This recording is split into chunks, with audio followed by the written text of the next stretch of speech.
Whispers of discontent, the Atlantic wall, the November wind carries salt and uncertainty across the dunes of northern France. It's 1943, and if you listen carefully, you can hear the sound that keeps leaders awake at night. Not the crash of waves against concrete, but something quieter, more insidious. The whisper of doubt. Field Marshal Erwin Rommel stands on a half-finished bunker, collar turned up against the Atlantic chill. At 52, he carries the weight of impossible expectations. Hitler has named him Inspector General of the Western Defenses, tasked with turning 2,000 miles of coastline into an impregnable fortress. The Atlantic Wall, they call it.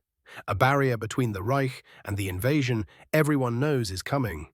But tonight, as Rommel surveys the construction sites stretching endlessly along the shore, he feels something familiar, that hollow sensation you know well. When the magnitude of what you're building finally reveals itself in full. You understand this moment, don't you? When you first grasped the true scope of your venture. Not the excitement of the early days, but that sobering recognition of responsibility. The realization that success isn't just about having a brilliant idea, it's about executing 10,000 unglamorous details, each one critical, each one capable of bringing everything down. Rommel has spent his career moving fast, striking hard, earning his reputation in the deserts of North Africa. But this is different. This is about building something that must hold against the storm to come. And storms, as you know, have a way of finding every weakness, every corner cut, every moment when you thought good enough would suffice. The concrete mixers work through the night, their mechanical rhythm echoing across the dunes. Searchlights sweep the darkness, illuminating workers bent over reinforcement steel, engineers consulting blueprints that flutter in the wind. There's an urgency here that goes beyond military discipline. It's the urgency of people who know time is running out. Rommel watches a young engineer struggle with calculations, erasing and rewriting figures on damp paper. The man's hands shake slightly. Not from cold, but from the pressure of knowing that every measurement matters. Every angle of fire, every thickness of steel, every yard of barbed wire could mean the difference between holding the line and catastrophic failure.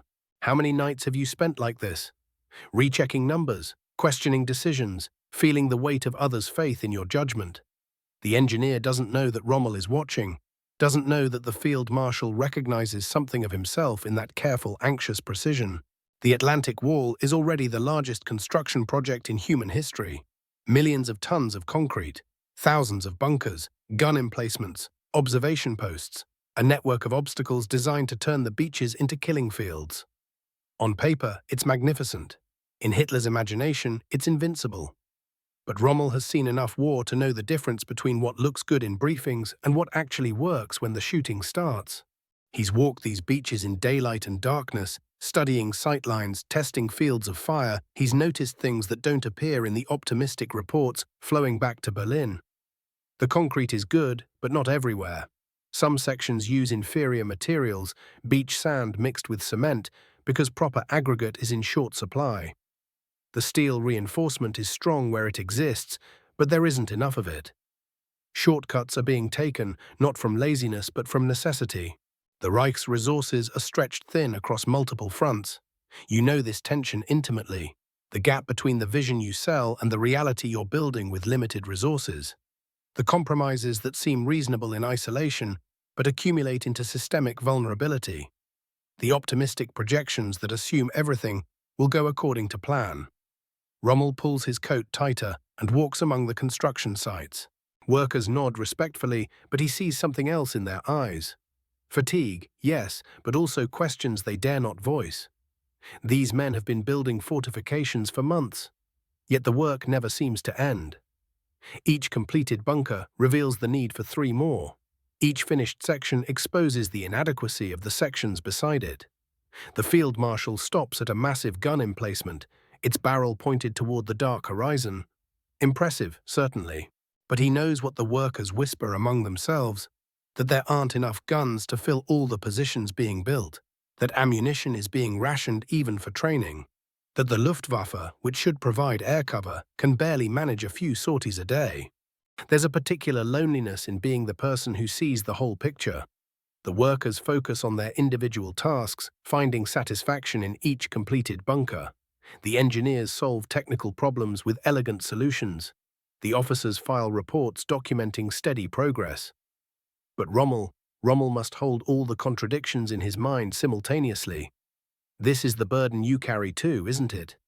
Being the one who must balance optimism with realism, who must inspire confidence while privately cataloguing every vulnerability, who must project strength while calculating whether you can make it through the next quarter, the next month, sometimes the next week. The wind picks up, carrying the scent of wet concrete and rust. Rommel thinks about the intelligence reports crossing his desk. Allied bombing of German industry is intensifying. U-boat losses are mounting. The Eastern Front consumes men and material at an unsustainable rate. And here on the Atlantic coast, he's trying to build something that might buy enough time for miracle weapons that may never come. He watches a crew struggling to position a massive concrete block, their movements careful and deliberate despite the late hour. Good men, doing their best with what they have. But goodness and effort aren't always enough, are they? Sometimes the mathematics of the situation simply don't add up, no matter how hard everyone works. The young engineer has finished his calculations and approaches hesitantly. Herr Feldmarschall, the positioning of the anti-tank obstacles. I've run the numbers 3 times, but I'm not certain we have sufficient coverage for the full sector. Rommel studies the man's work by flashlight. The calculations are correct. The obstacles will help, but they won't stop a determined assault by experienced troops with proper equipment.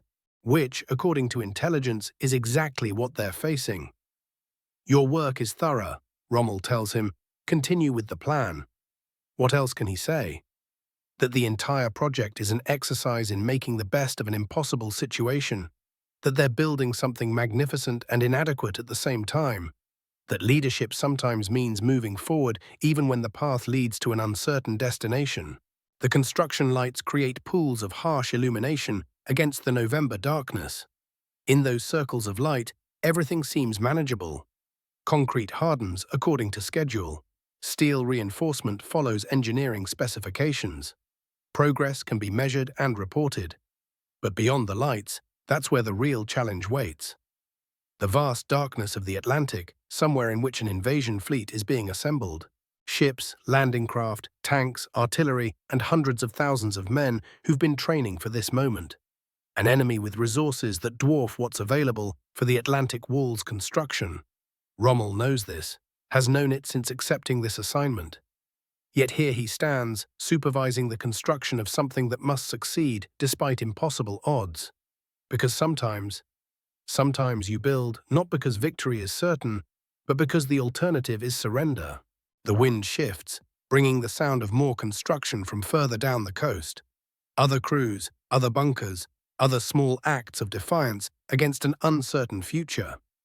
Each one inadequate by itself, but part of something larger, something that might, with luck and skill, and perhaps divine intervention, be enough. You understand this mathematics of hope, don't you? The calculation that says even insufficient resources, properly applied, can sometimes achieve the impossible. That what you're building doesn't have to be perfect. It just has to be better than giving up. As Rommel walks back toward his staff car, he passes workers who don't know they're part of history's largest gamble. They know only their immediate tasks, mixing concrete, laying steel, following blueprints. Perhaps that's a mercy. Perhaps the weight of the full picture would crush them. But someone must carry that weight. Someone must see the whole board, understand all the moves, and still find the will to continue. Someone must transform doubt into determination, uncertainty into action. The Atlantic Wall grows stronger each night, but so do the whispers of discontent, the questions that multiply in darkness. Strategic tensions, Rommel's command. The command post exists in that peculiar twilight of wartime leadership, where dawn and midnight blur into an endless cycle of decisions that cannot wait for rest. Here, in this converted chateau 30 kilometers inland from the Norman coast, Rommel has created what every leader eventually builds. A nerve center where information flows like blood through arteries, where the weight of command settles into every corner like morning mist. The room itself tells the story. Maps spread across oak tables that once hosted elegant dinners. Radio equipment humming where crystal glasses might have clinked.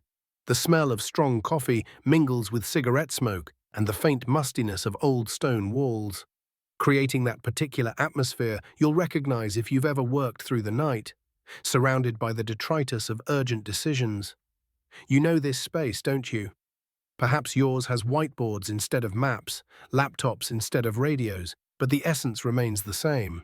That place where you retreat to see the whole picture, to make sense of the fragments that arrive hourly, demanding your attention, your judgment, your choice. Oberst Hans Speidel moves through this controlled chaos with the quiet efficiency of someone who has learned to anticipate his commander's needs.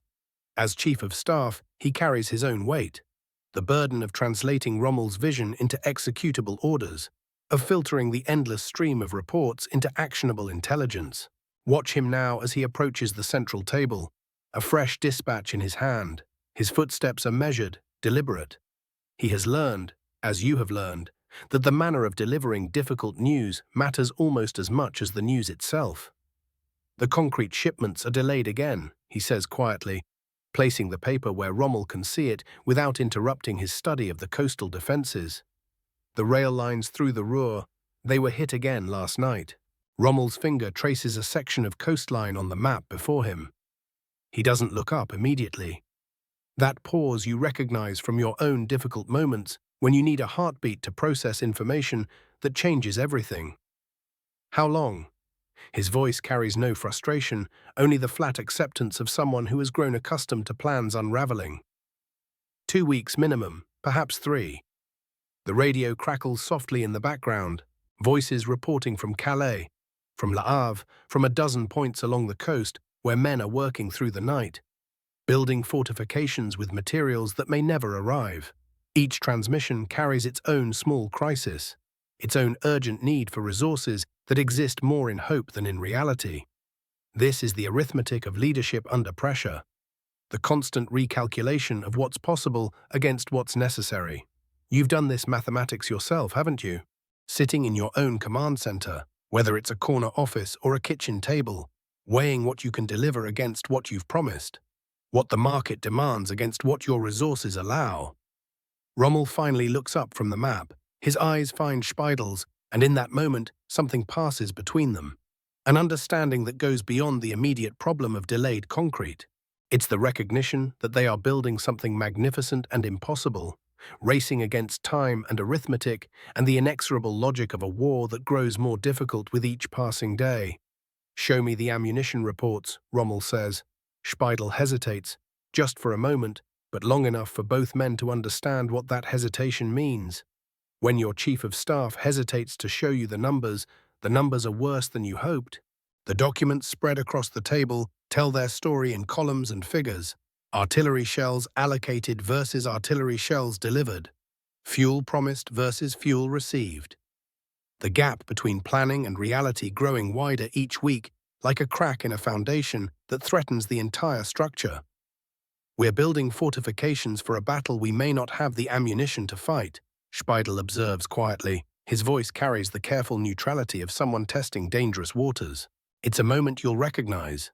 When someone in your inner circle speaks the truth you've been avoiding, voices the concern that's been growing in the space between what you say in meetings and what you think at 3 in the morning. The moment when loyalty demands honesty, even when honesty threatens hope. Rommel studies the reports, his expression unreadable. Outside, the November wind rattles the chateau's windows, a sound like distant artillery, like the whisper of time running out. "Then we build fortifications that make every shell count twice," he says finally. But his voice lacks the conviction that once drove his legendary confidence. Even Rommel, the desert fox, the master of impossible victories, cannot escape the mathematics of diminishing returns. The radio continues its quiet chatter, reports from Normandy, from Brittany, from the Pas de Calais. Each transmission brings news of progress measured in meters of concrete poured, kilometers of wire strung, hours of labor extracted from exhausted men. But beneath the steady rhythm of construction reports, another rhythm emerges. The subtle beat of questions that multiply in darkness. Speidel arranges the intelligence summaries with careful precision. Allied bombing raids increasing in frequency. Resistance activities growing bolder. Supply lines stretched beyond their breaking point. Each report a small weight added to the larger burden, the accumulating pressure of a situation that grows more complex with every passing hour. There's something else, Speidel says, his voice dropping even lower. He glances toward the radio operator, toward the young lieutenant updating coastal positions on the situation board. Some conversations require privacy, even in the inner sanctum of command.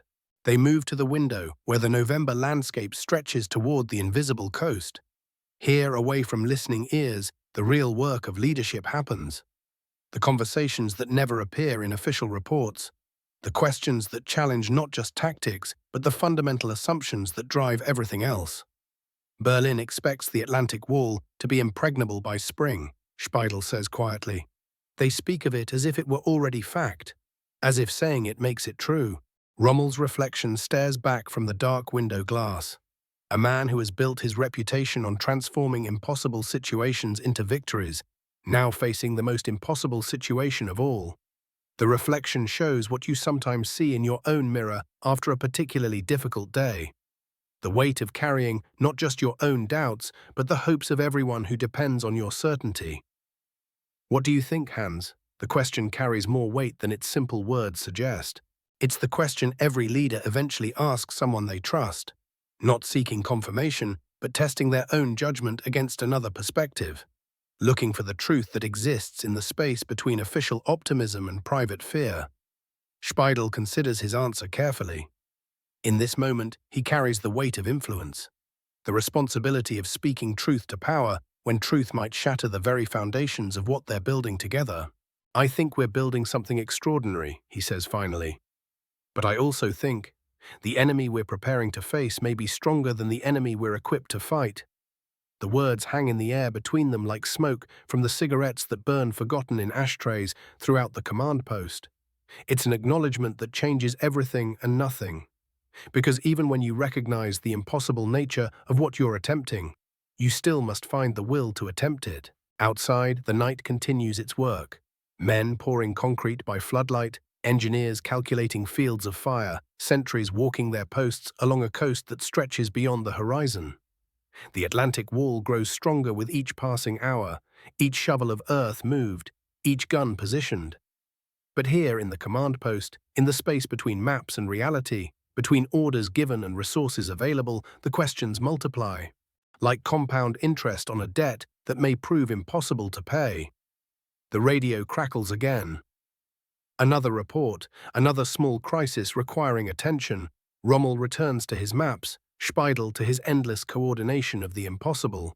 The work continues, because the work must continue, because someone must carry the weight of seeing clearly while still finding the strength to build.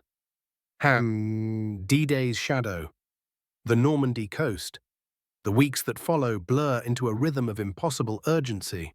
Dawn brings fresh reports of Allied reconnaissance flights, increasing naval activity in the Channel, intelligence fragments that speak of something vast assembling just beyond the horizon.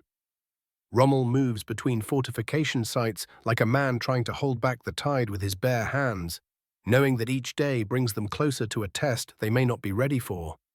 The weight you carry in your own work, that sense of time running short while the task grows larger. Rommel feels this with the intensity of a man who understands that failure here means more than missed deadlines or disappointed investors. It means the collapse of everything they've built, everything they've believed possible. On the morning of June 6, 1944, the horizon changes. Rommel is not even at his command post. He has traveled to Germany believing the weather too poor for an invasion, carrying with him plans for additional fortifications that now seem almost quaint in their optimism. The call comes through to Speidel first. Scattered reports from coastal observers, something massive moving through the pre-dawn darkness. By sunrise, the scope becomes clear. This is not a raid or a feint. The entire weight of Allied industrial might has turned toward their carefully constructed defenses. Thousands of ships stretch across the Channel like a steel carpet. The sky fills with aircraft in numbers that seem to defy possibility. The Atlantic Wall, this great work that has consumed so many months, so much effort, so much hope, meets its first real test not gradually but all at once with the force of an avalanche. You know this feeling, perhaps. When the market shifts overnight, when the competitor you've been tracking launches something that changes everything, when the careful plans you've built encounter a reality larger and more complex than anything you'd prepared for. That moment when you realize the game itself has changed while you are still playing by the old rules. The reports flood in faster than they can be processed.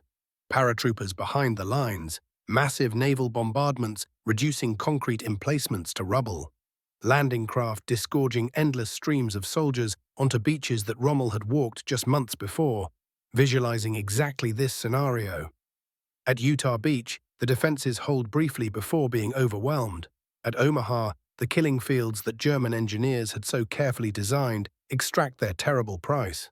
But still, the attackers come, wave after wave, with a persistence that speaks of resources beyond calculation. Rommel races back from Germany, his staff car speeding through countryside that already shows signs of the new reality. Allied aircraft own the skies now. The careful supply lines that fed the Atlantic Wall's construction are severed or under constant attack. The work of months begins to unravel in hours. This is what it means to build something magnificent and watch it tested beyond its limits.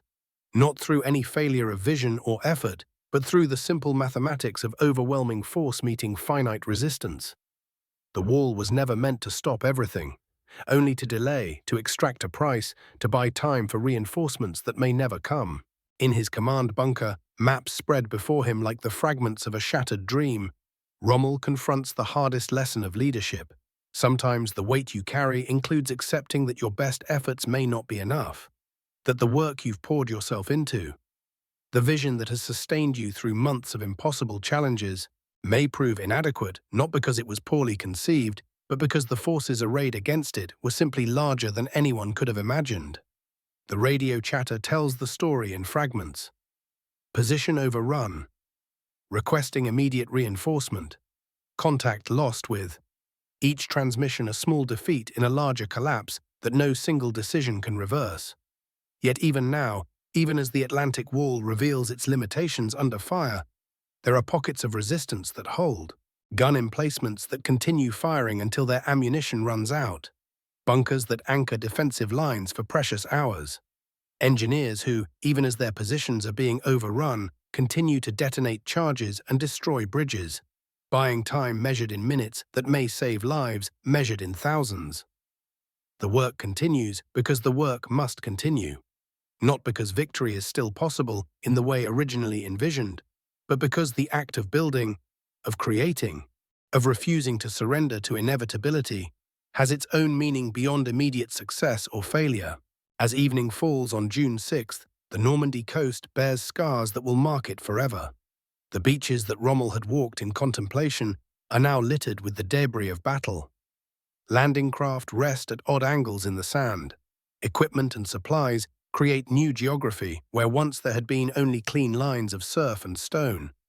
The sunset paints everything in shades of amber and gold.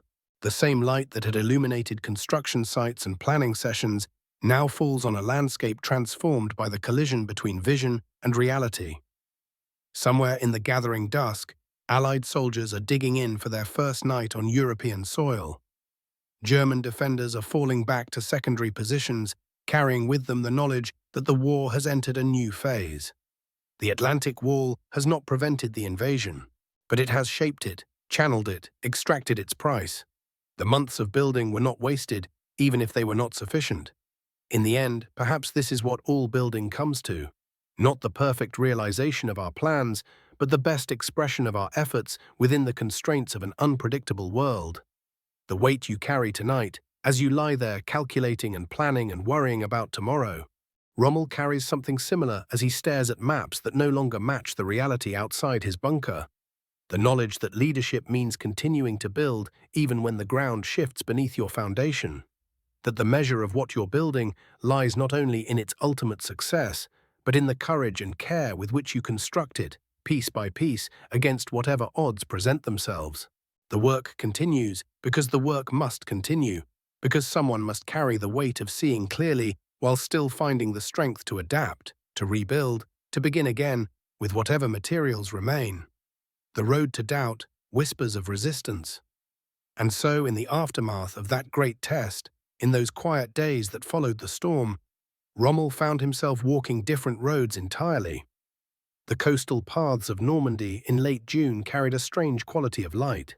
The hedgerows, thick with summer growth, seemed to whisper secrets to those who knew how to listen. Here, along these narrow lanes where bicycles leaned forgotten against ancient stone walls, where the war felt both immediate and impossibly distant, a different kind of reckoning was taking place. You know this feeling, perhaps? When the immediate crisis has passed, when the urgent fires have been contained, and suddenly there's space for the deeper questions to surface, the ones you've been too busy to ask, too afraid to ask. For Rommel, those questions came in the form of conversations, quiet meetings in country houses, careful words exchanged over maps that showed not troop positions but possibilities. The weight he carried was shifting, becoming something more complex than simple military duty. Hans Speidel, his trusted chief of staff, had been having his own conversations, with men whose names carried weight in different circles, generals who spoke in careful euphemisms about the future of Germany, politicians who had watched the tide of war turn and begun to calculate different equations entirely. The bicycle against the stone wall, such an ordinary sight. Yet Rommel found himself pausing beside it during one of his evening walks. Someone had left it there, trusting it would remain. A small act of faith in a world where faith had become a scarce commodity. The question, Speidel had said that morning, is not whether we can still win this war. The question is what winning would even mean now. These were dangerous words, the kind that, spoken in the wrong company, could end careers or lives. But they were also honest words. And honesty, Rommel was discovering, could be its own form of courage. You understand this weight, don't you? The moment when you realize that the goal you've been pursuing, the thing you've been building toward with such determination, might not be the right goal at all. When success itself becomes a question mark rather than a destination. The resistance, such a loaded word, it conjured images of shadowy figures and dramatic gestures. But the reality, as Rommel was learning, was often much quieter. Men in uniform having careful conversations about duty and conscience, about the difference between loyalty to a cause and loyalty to something larger, something harder to define but easier to feel. Count von Stauffenberg had been mentioned in these conversations, a name that carried its own gravity, a man who had lost an eye, a hand and 2 fingers to the war in North Africa, yet who spoke now of a different kind of sacrifice, the kind that asked not what you were willing to give up for victory, but what you were willing to give up for honor. The coastal road stretched ahead, winding through countryside that had seen armies come and go for centuries. Romans had walked these paths, Vikings had sailed past these cliffs. Now it was Germans and Americans, British and Canadians, all playing out their part in history's long conversation with itself. Rommel found himself thinking about the soldiers he'd commanded, the young faces at Omaha Beach who had fought so fiercely for positions they couldn't possibly hold, the engineers who had worked 18-hour days building fortifications that chance crumbled in a morning. Their dedication had been absolute. But had it been directed towards something worthy of that dedication?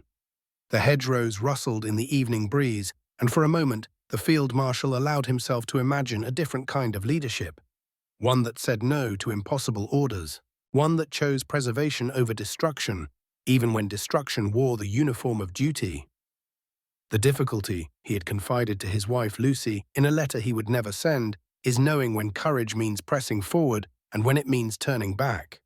When loyalty becomes complicity, when the very qualities that make a good soldier might make a poor human being. These are the conversations that happen in the quiet hours, aren't they? When the immediate pressures subside enough for you to see the larger picture, to ask not just whether you can accomplish what you've set out to do, but whether you should, whether the thing you're building serves something greater than itself. The bicycle remained against the wall, patient and still. Its owner would return, or perhaps someone else would claim it. Such small acts of trust, of assumption that tomorrow would arrive and bring with it the ordinary needs of ordinary life. Bread to buy, letters to post, friends to visit. Rommel touched the handlebars gently, feeling the worn rubber grips. Someone had ridden this machine to work, perhaps, or to visit a sweetheart, or simply for the joy of movement, of feeling the wind and seeing the countryside roll past. Simple purposes, human purposes. The resistance was asking him to consider a different kind of purpose. Not the grand strategic objectives that filled his days with calculations and contingencies, but something more fundamental, the question of what a leader owed to those who followed him, what a man owed to his own conscience when the two came into conflict. The conversations would continue, in country houses and quiet offices, over maps that showed not what was, but what might be. Men of honor, trying to find an honorable path through circumstances that seemed to offer no such thing. And perhaps this too was a kind of building. Not fortifications against an enemy, but foundations for something that might survive the war itself. The careful construction of choices that could be lived with when the shooting stopped and the accounting began. The coastal road curved ahead into gathering dusk, carrying its secrets toward whatever dawn awaited. Some weights, Rommel was learning, could only be carried so far before they demanded to be set down, or transformed into something entirely different. The work continues, but sometimes the work itself must change. The cost of war, field hospital.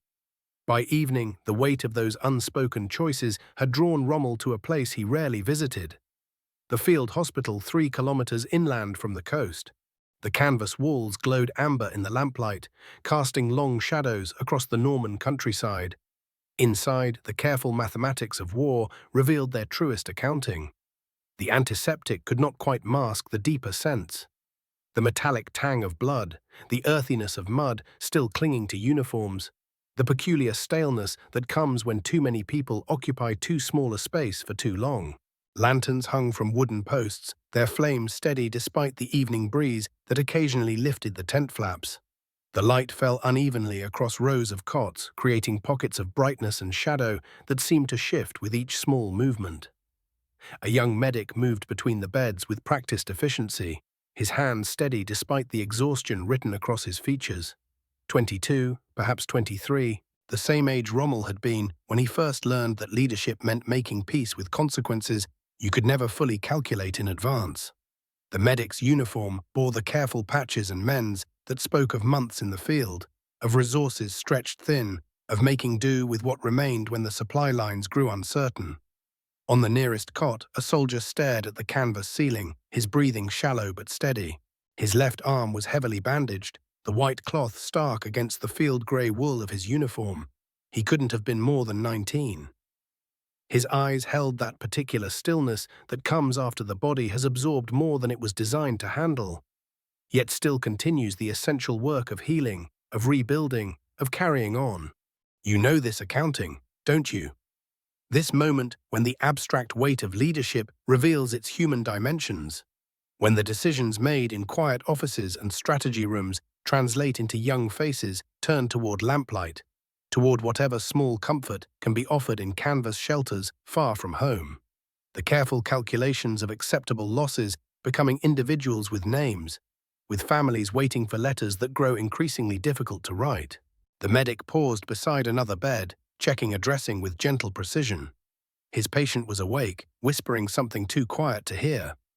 Perhaps asking about his unit, about friends, about when he might return to the work he'd been pulled away from.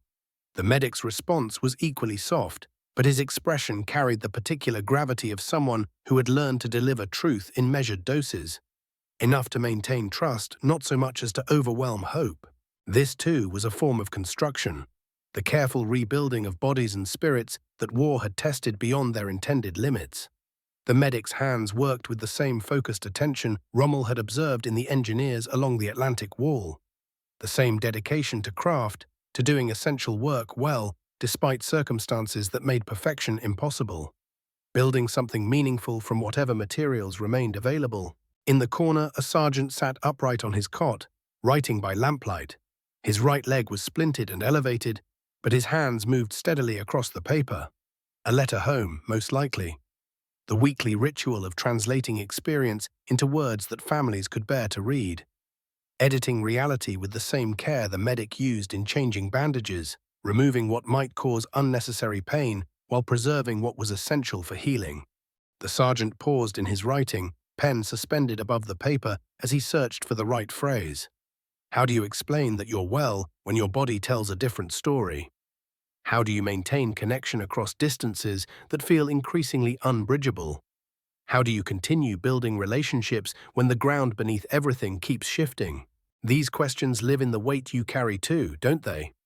The challenge of maintaining authentic connection while managing the reality that leadership often means absorbing uncertainty so others can focus on their essential work. The careful balance between transparency and protection, between sharing enough truth to maintain trust and shouldering enough burden to preserve hope. A nurse moved through the tent, her steps quiet on the wooden planks that served as flooring. She carried a tray with small cups of water, offering each patient a chance to rinse away the dust and staleness that accumulated during the long hours of recovery. Simple comfort, but administered with the attention to detail that transforms routine care into something approaching grace. She paused beside the young soldier with the bandaged arm, helping him sit up enough to drink. He managed a small nod of thanks, and she responded with a smile that somehow contained both professional competence and genuine warmth. This exchange, lasting perhaps 30 seconds, carried the same essential humanity that Rommel had glimpsed in his conversations with Speidel. The recognition that even in circumstances designed to reduce people to functions and objectives, individual dignity persisted. The tent fell into the particular quiet of evening routines winding down. Conversations became whispers, movements grew more deliberate, and the lamplight seemed to gather closer around each bed. Outside, the Norman countryside settled into darkness, but inside this canvas shelter, the work of healing continued with patient persistence. The medic completed his rounds and sat heavily on a wooden crate that served as both storage and seating. He rubbed his eyes with the back of his hand, a gesture that spoke of the accumulating weight of days that began before dawn and ended well after sunset. Yet when a patient stirred and called softly for assistance, he rose immediately, his fatigue set aside in favor of the immediate need before him. This was leadership too, the willingness to respond to what was required regardless of personal reserves, to maintain standards of care even when circumstances made shortcuts tempting. The recognition that some responsibilities could not be delegated or deferred, that the weight of caring for others was both burden and privilege. As Rommel prepared to leave the tent, he understood something had shifted in his understanding of the choices ahead. The field hospital had revealed the true cost of continuing down paths that led only to more cots, more bandages, more letters home that grew harder to write with each passing week. The work would continue, but perhaps it was time to consider what kind of work truly served those who had placed their trust in his leadership. Hanu, secret alliances, conspiratorial meetings. The weight you carry often grows heaviest in the spaces between words, in the silences that stretch across dimly lit rooms where difficult truths finally find their voice. Rommel discovered this as summer deepened into July, when conversations that had once danced around the edges of possibility began to speak in concrete terms. The farmhouse stood unremarkable among the rolling hills outside Caen, weathered stone walls that had witnessed centuries of quiet harvests and changing seasons. But on this particular evening, as shadows lengthened across the Norman countryside, it harbored something far more dangerous than grain or livestock. Inside, 3 figures gathered around a scarred wooden table that had likely served countless family meals. The lamp cast a circle of warm light that seemed to shrink the room, creating an island of intimacy in an ocean of uncertainty. Maps lay spread across the worn surface, their edges curling slightly in the humid air. But these weren't tactical positions or defensive coordinates. They were plans for a different kind of future. Caesar von Hofacker had arrived that afternoon, carrying with him the weight of Berlin's whispered hopes. A cousin to one of the resistance's key figures, he moved through the occupied territories with the practiced ease of someone who understood that survival often depended on appearing to belong exactly where you were. His presence transformed what had been careful speculation into something approaching reality. The question isn't whether change will come, Hofacker said quietly, his fingers tracing routes on the map that had nothing to do with military movements. The question is whether we'll have the courage to shape it, or simply watch it happen to us. Rommel found himself studying the faces across the table. These men who had served with distinction, who had earned their positions through competence and dedication. Speidel, whose tactical brilliance had saved countless lives through careful planning. Hofacker, whose connections reached deep into the heart of a resistance movement that grew stronger each day. You know this moment, don't you? When the work you've been building toward suddenly demands a choice that will define everything that follows. When the comfortable ambiguity of someday gives way to the stark clarity of now. The conversation moved in careful circles, each man testing the waters of trust with words chosen as precisely as chess moves. They spoke of duty and conscience, of the difference between serving one's country and serving those who claim to speak for it. The distinction that had once seemed academic now carried the weight of lives hanging in the balance. There are others, Hofacker continued, his voice barely above a whisper. Men of influence who understand that true leadership sometimes means admitting when the path we're on leads nowhere good. The question is whether that understanding can translate into action. Outside, the Norman countryside continued its ancient rhythms, nightbirds calling across fields where farmers had worked the same soil for generations. The contrast between that timeless peace and the urgency of their conversation created a strange kind of tension, as if the very walls were holding their breath. Rommel felt the familiar weight of command settling differently across his shoulders. For months he had carried the burden of defending something he increasingly questioned. Now he faced the possibility of actively working to change it, of using the trust others had placed in him to serve a cause that transcended personal loyalty. The maps before them told a story of coordination, of careful planning that reached from the highest levels of military command down to individual units whose allegiance could no longer be taken for granted. It was a different kind of construction project, building networks of trust and shared purpose rather than concrete and steel. The timing matters, Speidel observed, his finger marking locations where key figures waited for word. Move too early, and we lack the support to succeed. Wait too long, and the opportunity passes entirely. You understand this calculus, don't you? The delicate balance between preparation and action that defines every significant decision in your own work. The weight of knowing that others depend on your judgment, that the choices you make in moments like these ripple outward in ways you can't fully predict. The conversation stretched deep into the evening. Three men wrestling with questions that had no easy answers. They spoke of the soldiers under their command, of families waiting at home, of a future that seemed to demand sacrifice regardless of which path they chose. As the lamp burned lower, casting longer shadows across their faces, something shifted in the quality of their discussion. The tentative exploration of possibilities gave way to the harder work of practical planning. Times, places, signals, the infrastructure of coordinated action taking shape through careful whispers. There's no going back from this, Rommel said finally, his words carrying the weight of someone who understood exactly what he was choosing. Once we commit to this path, we become responsible for everything that follows. The silence that followed wasn't empty. It was full of the gravity of the moment, of three men recognizing that they stood at one of those crossroads where history pivots on individual choices. The kind of decision that transforms you from someone who adapts to circumstances into someone who shapes them. Hofacker gathered the papers with practiced efficiency, documents that would need to disappear completely or find their way to other farmhouses, other quiet rooms where similar conversations were taking place. The conspiracy they were building required the same attention to detail that had once gone into fortifications, but now in service of tearing down rather than building up. As they prepared to leave, each man carried with him more than just information. They carried the weight of shared commitment, the knowledge that they had crossed a line from which there could be no retreat. The farmhouse returned to its ancient silence, but something fundamental had changed in that circle of lamplight. Plans had been made, trust had been extended. The work of resistance had begun in earnest. And sometimes, when the weight you carry grows too heavy to bear alone, you discover that the most important construction project isn't what you build, but what you help others find the courage to build together.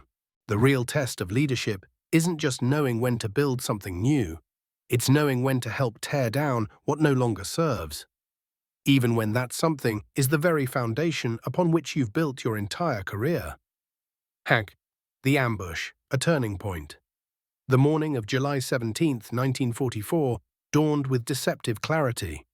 The kind of summer day that makes you believe, for just a moment, that the world might still hold space for simple pleasures.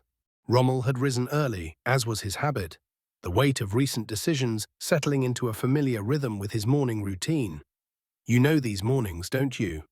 When the work you're building has reached a point where every day feels like standing at the edge of a cliff, knowing that the next step will either be onto solid ground or into empty air. There's a strange peace in that certainty. A clarity that comes when all the planning is done and what remains is simply the living of consequences. His driver, Daniel, had prepared the staff car with the same meticulous attention he'd shown for months. The route to the front was familiar now. Winding country roads that had become as known to Rommel as the corridors of his own home. These were the arteries through which the blood of his command flowed, carrying him between the scattered pieces of what they were still trying to build, even as larger forces worked to tear it all down. The fields rolled past the windows in waves of green and gold. Normandy in summer, despite everything, despite the weight of war and the burden of impossible choices, still held moments of breathtaking beauty. The kind that reminds you why anything is worth building at all. Why any sacrifice might be justified if it preserves spaces where such beauty can exist. But beauty, as you well know from your own long days of building something meaningful, beauty doesn't shield us from the sudden violence of change. It happened without warning, the way the most significant moments of our lives often do. The sound came first, that distinctive whine of aircraft engines pushed beyond their normal limits. Daniel's hands tightened on the steering wheel. In the distance, two shapes resolved against the morning sky, growing larger with terrifying speed. Allied fighters, typhoons most likely, their wings already angled for the killing dive. There are moments in leadership when time seems to stretch, when your mind processes information with crystalline clarity even as your body moves through actions that feel predetermined.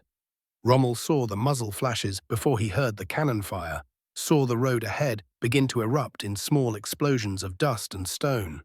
Hard left, he called to Daniel, his voice steady despite the chaos erupting around them. But even as he spoke, some part of him recognized the futility of the command. The aircraft were too close, the road too straight. The mathematics of velocity and trajectory had already written the conclusion to this equation. The first burst caught the engine block. Steam and smoke billowed across the windscreen as Daniel fought to maintain control. The car lurched violently to the right, then back toward the center of the road as the second aircraft began its run. And in that moment, suspended between one heartbeat and the next, Rommel found himself thinking not of the resistance conspiracy, not of the impossible choices that had brought him to this point, but of the simplest things, the weight of morning light on his face, the sound of his wife's laughter, the satisfaction of work done with integrity, regardless of its ultimate success or failure. The second burst was more precise. Bullets punched through metal and glass with sounds like hammers striking anvils. Daniel slumped forward over the wheel. The car veered sharply left, then began to roll. The world outside the windows becoming a kaleidoscope of sky and earth and sky again. When motion finally stopped, silence rushed in like water filling a void. Rommel lay in the wreckage, consciousness flickering like a candle in wind. Blood ran down his face from wounds he couldn't yet locate or assess. His left arm hung at an unnatural angle, but he was alive, though whether that was fortune or misfortune remained to be seen. The staff car, his mobile command post, the vehicle that had carried him through months of inspection and planning and impossible decision-making, lay on its side like a wounded animal. Bullet holes punctured the metal in neat, precise patterns. The windscreen had become a spider web of cracks held together by some miracle of physics. In the distance, the sound of the aircraft faded to nothing. The morning returned to its deceptive peace, as if the violence had been nothing more than a brief interruption in the natural order of things. But you understand, don't you, how quickly everything can change? How the work you've been building for months or years can be altered in an instant by forces completely beyond your control. The projects you've poured your heart into, the relationships you've carefully constructed, the future you've planned with such meticulous attention to detail, all of it can shift in the space between one breath and the next. As Rommel waited for rescue, his body broken but his mind still working with that peculiar clarity, that sometimes comes with trauma. He found himself wondering about the timing, about the precision of the attack, about whether intelligence had been shared that made this particular road, at this particular moment, a target worth the risk of a daylight strafing run. The questions would matter later, for now there was only the immediate reality of survival, of breathing despite the pain in his chest, of remaining conscious despite the blood loss, of holding on to the essential core of who he was, despite the violence that had just torn through his carefully ordered world. Help would come. It always did, though sometimes not in the form you expected, and sometimes carrying its own complications. The conspiracy would continue without him, at least for now. The resistance he'd committed to supporting would find other ways to build what needed building. But something fundamental had shifted in those moments of violence and chaos. The old certainties, the familiar rhythms of command and decision-making, the comfortable weight of routine responsibility, all of it had been shattered as thoroughly as the windscreen of his staff car. What remained was simpler, more essential, the basic human work of healing, of deciding what truly mattered when everything else had been stripped away, of discovering what you're actually building, when the scaffolding of daily routine is suddenly, violently removed. Sometimes the most important construction happens not in the planning, but in the rebuilding. Khan, a field marshal's choice, legacy. The letter arrived on October 14th, carried by men whose faces revealed nothing of the weight they bore. 3 months had passed since the attack on the coastal road, 3 months of slow healing in the quiet rooms of his home at Herlingen. The wounds to his skull had mended mostly. The deeper injuries, those would take longer to understand. You know this feeling, don't you? When the work you've been building, the careful construction of reputation, of legacy, of everything you thought you were creating, suddenly stands revealed in harsh light. When the foundations you trusted proved to have been shifting all along. Rommel read the letter twice, then a third time. The words were precise, formal, wrapped in the language of honor and service. But their meaning was brutally clear. The conspiracy had been uncovered. Names had been spoken. His name, among them. 2 choices lay before him now. A public trial with all that would follow for his family, his reputation, the memory of everything he had built. Or the quieter path, the general's privilege. 3 hours to decide. He folded the letter carefully, placed it in the drawer of his desk beside other documents that had once seemed so important. Meeting schedules, construction reports from the Atlantic Wall, correspondence about concrete and steel, about defensive positions and troop movements. All of it. Artifacts now of a different life. The October afternoon was crisp, golden. Through the windows of his study, he could see the garden where his wife Lucie tended her roses. Even in autumn, she coaxed beauty from the earth. Patient work, quiet work, the kind of building that endures. You understand this moment, don't you? When you realize that all the urgent construction, all the deadlines and pressures and late-night decisions pale beside the simple question of what you leave behind. Not in the work itself, but in the lives you've touched. The people who will remember not what you built, but how you built it. How you carried yourself when the weight became too much to bear. His son Manfred was 15, old enough to understand that something had shifted in the house, but not old enough to grasp the full scope of what was unfolding. How do you explain to a boy that sometimes the work you're called to do conflicts with the work you know is right? That leadership sometimes means choosing between impossible loyalties? Rommel walked through the house slowly, touching familiar objects. The photograph from North Africa, taken during the early victories when everything seemed possible. Books on military history, their pages worn from years of study. A letter from a young officer thanking him for guidance during a difficult campaign. The accumulated evidence of a life spent building something. But what, exactly? The weight you carry as a leader. It's not just the immediate pressures, is it? It's the knowledge that every decision ripples outward, touches lives you may never see. The young soldiers who followed orders because they trusted your judgment.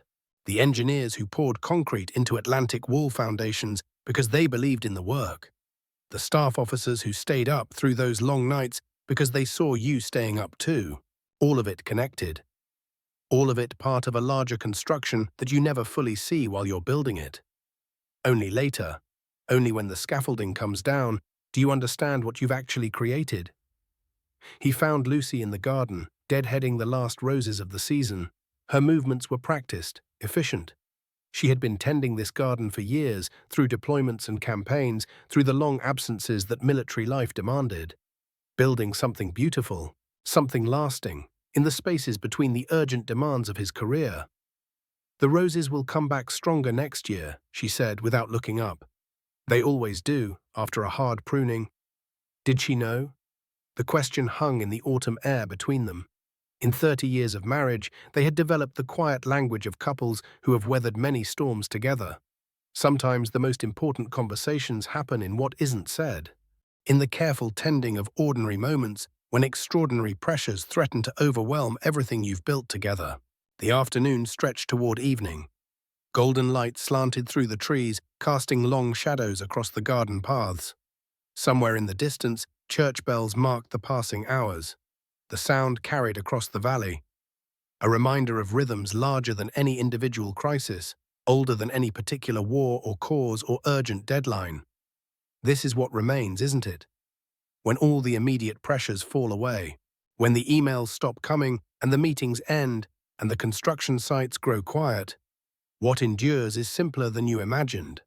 The love you showed, the integrity you maintained when it would have been easier to compromise, the moments of genuine connection that happened between all the urgent tasks. Two men arrived precisely at 6 o'clock, generals he had known for years, their faces grave with the weight of their assignment. They spoke quietly, respectfully, even in this moment, especially in this moment. The old courtesies mattered, the careful preservation of dignity when everything else was being stripped away. The conversation was brief, professional, a final briefing on an operation that had been planned by others in rooms he would never see. His role now was simple: to execute the plan with the same precision he had brought to every other impossible task throughout his career. He asked for a few minutes alone. In his study, he took out paper and pen. The letter to Lucie came slowly, each word chosen with the care of a master craftsman, selecting materials for his final project. How do you distill 30 years of marriage into paragraphs that will have to carry all the conversations you'll never have? How do you build something lasting when time itself has become the enemy? The letter to Manfred was harder. What wisdom do you pass to a son who will have to carry your name through whatever comes next? What tools do you give him for building his own life, when the blueprints you followed have led to this quiet room, this impossible choice, this October evening that feels suspended between one world and another? The weight of leadership. It never really ends, does it? Even now, even in this final hour, the decisions you make will ripple outward, will shape how others remember not just you, but the work you tried to do, the principles you tried to serve, the delicate balance between duty and conscience that every leader must navigate. The sun was setting when he sealed the letters. Through the window, the garden lay peaceful in the gathering dusk. Lucie's roses, carefully pruned, ready for winter's rest. The paths they had walked together on countless evenings, discussing the day's challenges, planning for tomorrow's work. All of it would continue. Changed, certainly, but not destroyed. The deepest foundations, those built of love and shared purpose, those endure even when everything else shifts. He straightened his uniform one final time, checked his watch. The habits of a lifetime, the small rituals of professionalism that had carried him through so many difficult moments. Sometimes the most important thing you can do is maintain your composure when the world around you is falling apart, to show others how to carry impossible weight with dignity intact. The car waited outside. Two old colleagues, their faces reflecting the gravity of the moment, but also something else. Respect, perhaps. Recognition that leadership sometimes means accepting consequences for choices that seemed right at the time, even when the outcome proves tragic. That building something meaningful sometimes requires sacrificing everything else you've built. And so the field marshal walked out into the October evening, carrying himself with the same quiet authority he had brought to every other impossible mission, every other moment when duty called him to places he would rather not go.